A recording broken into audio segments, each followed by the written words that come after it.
On me demande de raconter mon quartier en 3 minutes. J'habite Rosemont-Petite-Patrie depuis 2006, mais j'ai pourtant le sentiment de ne connaître qu'en surface ce charmant coin de Montréal. La rue Saint-Denis et son flot continu, les ruelles animées et les escaliers en colimaçon, les commerces de multiples origines. J'ai beau voir tout ça, jour après jour, il me semble parfois connaître plus en profondeur certains petits villages du Laos que mon propre quartier. Comme l'a une fois dit Woody Allen, je suis abasourdi par le nombre de personnes qui veulent connaître l'univers, alors qu'il est déjà suffisamment difficile de se repérer dans le quartier chinois de New York. En accord avec cette logique, mes tout premiers pas de documentariste vidéo autour du monde se feront ici parmi mes voisins. J'accepte donc de relever le défi que de vous décrire avec un œil extérieur ce que je côtoie déjà au quotidien. Découvrez donc avec moi mon quartier. Ce sont les personnages qui font le visage d'un quartier, et ici, il n'en manque pas. J'ai cependant dû mettre l'accent sur un seul d'entre eux, Monsieur Rousseau. D'origine syrienne, Monsieur Rousseau célébrait dernièrement son quart de siècle de vie en sol montréalais. Il me confirme que pendant toutes ces années, il n'a pas eu un seul jour où il n'a pas adoré les Québécois qu'il a rencontrés. D'ailleurs, il dévoue un culte particulier pour deux de nos icônes québécois par excellence, Céline Dion et René Angélil.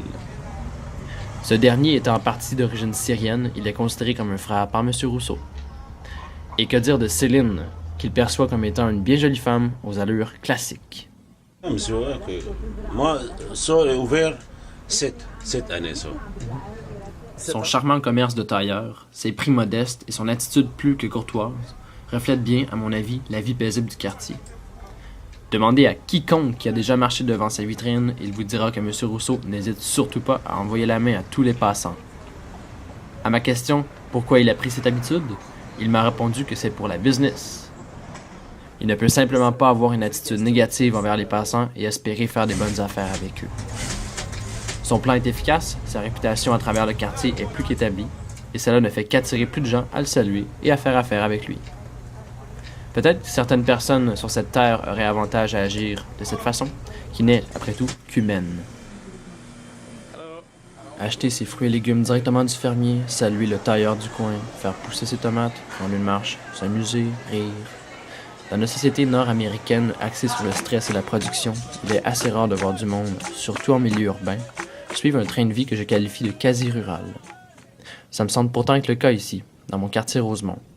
Ce documentaire m'a permis de réaliser une chose bien importante. Malgré que nous, les humains, s'entassons parfois par millions dans une minuscule surface bétonnée, entourée de gratte-ciel et de pollution, il ne faut surtout pas cesser de vivre avec nos voisins.